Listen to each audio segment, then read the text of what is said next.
Your virtual reality ego world, taken from Recognition of Me is Liberation by Adidar Samraj. In this late time or dark epoch, the ego I lives more and more in a merely virtual world, a world of imagination only, a world of illusions of relatedness. When the ego I introduces into its own virtual world of the four principal faculties an artifact that supposedly represents me, any such artifact is nothing but a false substitute for me. My representational multiforms and my words are not me. Rather, my representational multiforms and my words are extensions of me, given by me as means for turning to me, not for turning on the egoic self. I am not within the egoic self. I am not within the virtual ego world of the total body-mind complex. I am perfectly prior to and perfectly beyond the body-mind complex and all of the ego I of my devotee, and I am perfectly prior to and perfectly beyond the virtual ego world of my devotee. The only by me revealed and given radical reality way of the heart, or radical reality way of Adidam, is not a self-guruing way, not an ego-based or ego-supporting way. Therefore, my devotees must be turned away from the contents of the faculties and thus away from the self-contraction to me, prior to and beyond the psychophysical faculties and their contents. If you, as my devotee, turn to a necessarily conditional appearance of mine and not to me, you are yet meditating on yourself. Even when you are gazing at my murti form, which is simply a representation of me, you must feel me prior to and beyond my murti form. Likewise, my words are not me.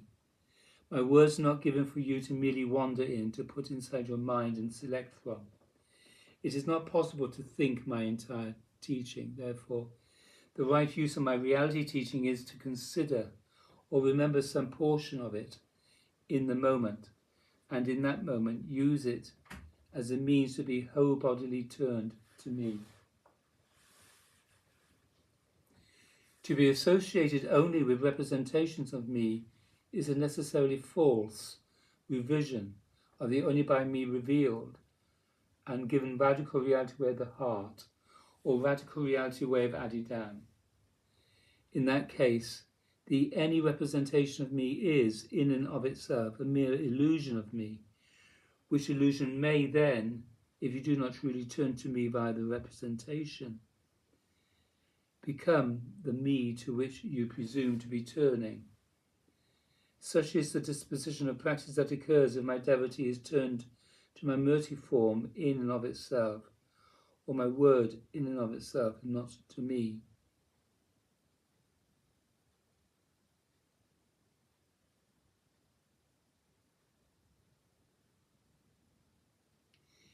If you turn to my murti form or my word without, thereby turning to me, then you are merely turned on your own mind. That is narcissus, that is the ego act, that is self-contraction, the virtual worshipping of the illusory separate point of view. In your virtual reality ego world, you, as ego I, tend to replace me with artifacts that appear to replicate me. In that case, you're effectively replacing me with yourself, because such artifacts fit into your brain mind and altogether into the contents of all four faculties. In that case, you're merely making a replica of me and taking it home with you. If you cannot locate me beyond yourself, then I become effectively, in your case, nothing but an aspect of your own mind and egoity. Such egoic religion must be constantly corrected.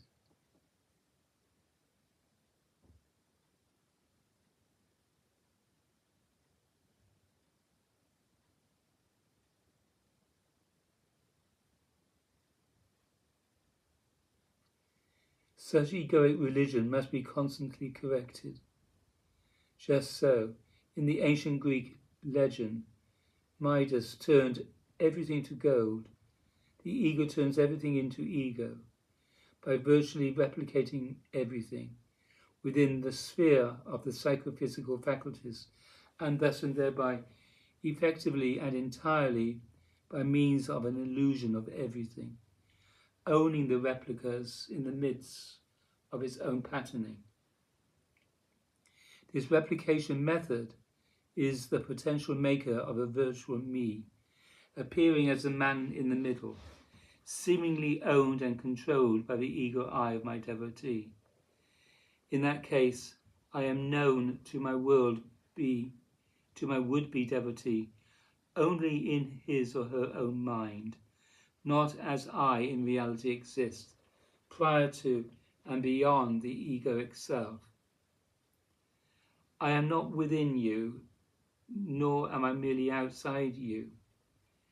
Everything and everyone arises in me. Such is the right and true context within which my devotees relate to me, by turning to me beyond and perfectly prior to the self-contraction.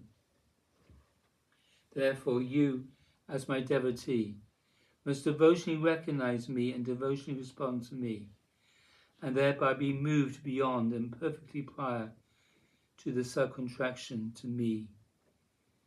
Such is the essence of radical devotion to me.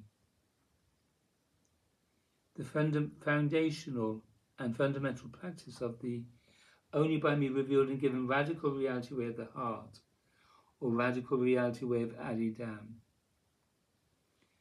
No right and true practice of the only by me revealed and given radical reality way of Adidam.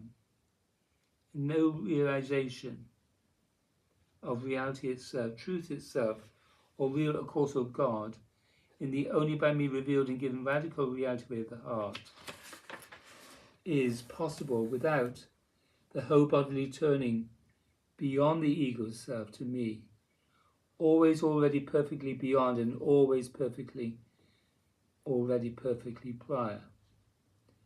The only by me revealed and given radical reality way of the heart, or radical reality of Adidam, is entirely and only the devotional and in due course transcendental spiritual relationship to me. Every other functional, practical, relational and cultural aspect of the only by me revealed and given radical reality way of the heart, or radical reality way of Adidam, is simply something that potentially serves the direct and true devotional relationship to me.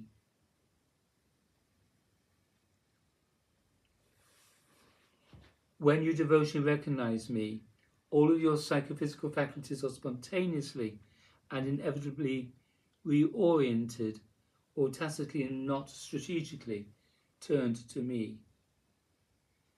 Such real turning to me is true and truly ego-transcending practice of the only by me revealed and given radical reality way of the heart, or radical reality way of Adidam. Such real turning to me is the profound basis of right and true human life, and for a true devotional and in due course transcendental spiritual culture of reality realization.